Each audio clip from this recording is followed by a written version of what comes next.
Heroin is a hell of a drug. If you read this, I apologize in advance. Warning, disturbing content. The first time I did heroin it was an accident. I know. What kind of bullshit junkie lie is that? But seriously, I was drunk at a party.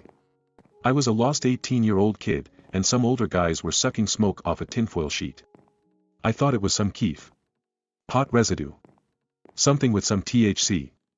I didn't even know you could smoke heroin. I wanted to balance my drunk and intercepted the sheet. The second I inhaled, and I mean the absolute second, I knew I'd hit something else. My eyes slid back. Something warm rolled out of my lungs and flew through my bloodstream. Boom. I was hooked. I wasn't even upset when they told me I just hit heroin. If anything, I was angry that heroin had such a bad rep. Because this was fucking incredible. Well, I figured out why heroin is so bad. It only took about 14 months, thousands of dollars, my relationship with my parents, and 3 friends overdosing to make the discovery, after one particularly brutal low where I emptied my little sister's purse in order to buy a bag. The camera zoomed out, and I saw my pathetic life for what it was. I knew I had to change before I became some street-walking zombie. I was still young enough to not just get my shit together but live a totally normal life. I looked up recovery meetings on my phone and set out to go to one the very next night. I took the bus past the cemetery where I noticed several cop cars were parked at the gates with their lights whirling. It wasn't super strange. Our city lacked green space and people used the sprawling cemetery as a park. They jogged, walked their strollers, and even drank where a few picnic tables were set up. Sometimes there was trouble with all the people coming and going there, and by the time I got off the bus my mind was elsewhere. I followed my phone to the address and paused outside. My phone had taken me to a blonde brick building. From the looks of it I suppose it was probably once a school. Now, in faded letters stenciled on the brick it read the Center for the Road to Recovery. I opened the door and went into the hallway. It still smelled like a school, pencil shavings and ammonia cleaner. The lights were on in one of the old classrooms and I peeked in. People were mingling outside a ring of folding chairs. One caught my eye and gave me a wide smile. Hey. Are you here for AA at 8 p.m? Oh, I'm actually looking for a Narcotic Anonymous meeting. The man pointed with the same hand that held a styrofoam cup. That's down the hall, up the stairs. Room 234. To be honest, I have no idea what he said. It's what got me into this mess in the first place.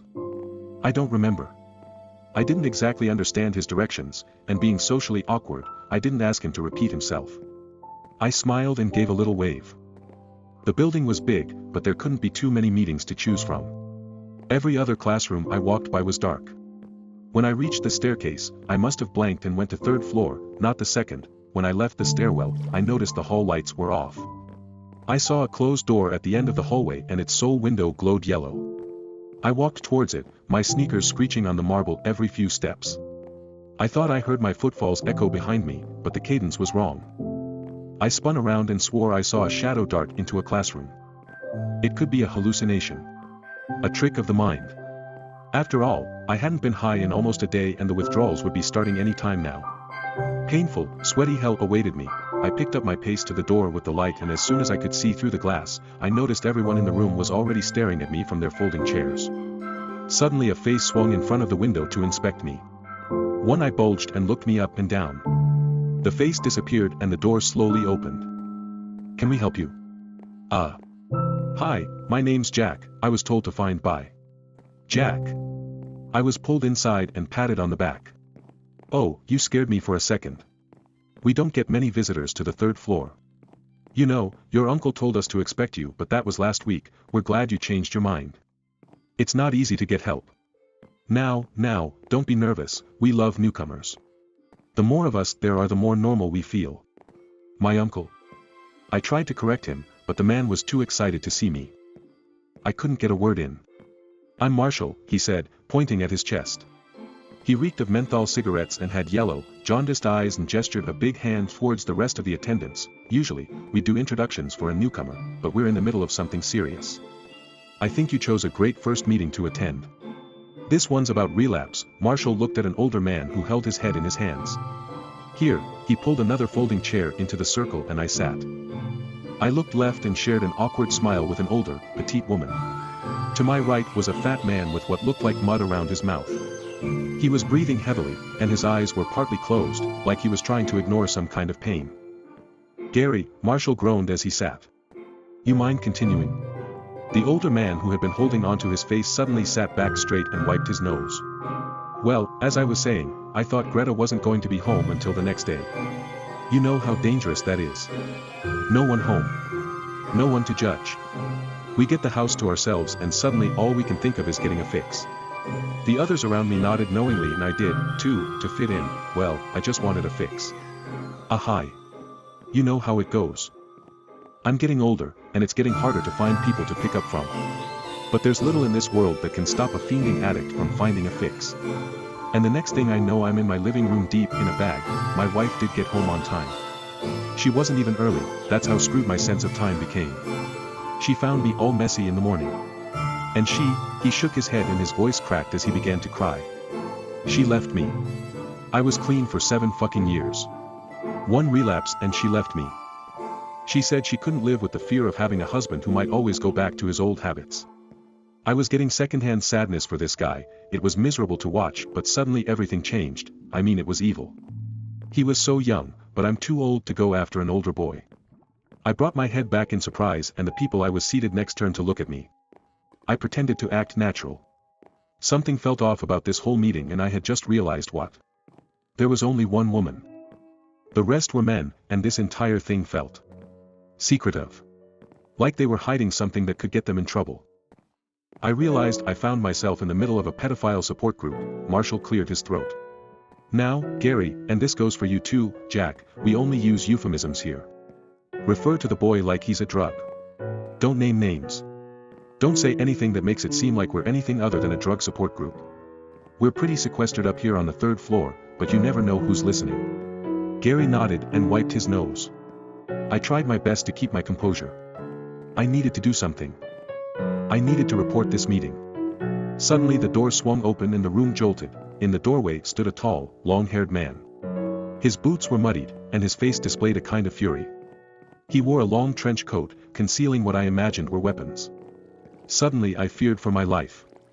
I was sure he was some kind of pedo-killing vigilante and he was about to group me in with the rest of them. He walked quickly into the circle and grabbed the fat man seated next to me by the neck. Have you told them? The vigilante growled. Have you even told the group, or are you just fucking sitting here with your guilt? I know it was you. They have your description already, you son of a bitch. And you come here.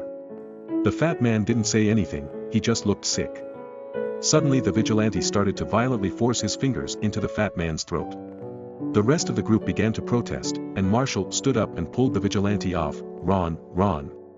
None of that here. I was somewhat relieved that the man was known by the group, but now I was just confused. I thought about using the commotion as an excuse to slip out, but I was too interested. Do you know what he did?